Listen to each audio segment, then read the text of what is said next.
ଆଶାଲତା ସେଠି ଆମେ ବଲାଙ୍ଗୀରରେ ରହେ।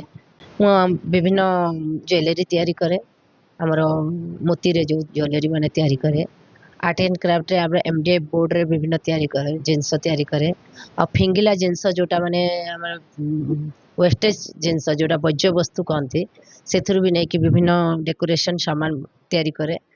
ଆଉ ବଟଲ ଆର୍ଟ କରେ, ମାଟିରେ ବି ତିଆରି କରେ, ଏମିତି ପୁଟି ଲଗେଇକିରି।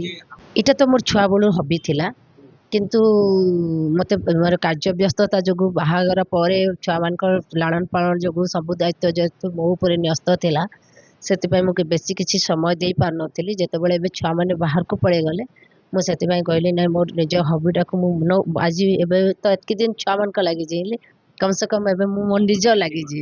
ନାଇଁ, ସପୋର୍ଟ ତ ମୋ ସ୍ୱାମୀଙ୍କର ଥିଲା। ମୋ ଛୁଆମାନେ ବି ସବୁବେଳେ କହନ୍ତି ଯେ ନାଇଁ ମା, ତମେ ଯୋଉଟା ଇଚ୍ଛା ତମେ ସେଇଟା କର। ତମେ ସବୁବେଳେ ସେମାନେ ଏନକରେଜ କରନ୍ତି, ମୋ ସ୍ୱାମୀ ଆଉ ମୋ ପୁଅ ଝିଅ 2 ଜଣ ମୋତେ ଏନକରେଜ କରନ୍ତି।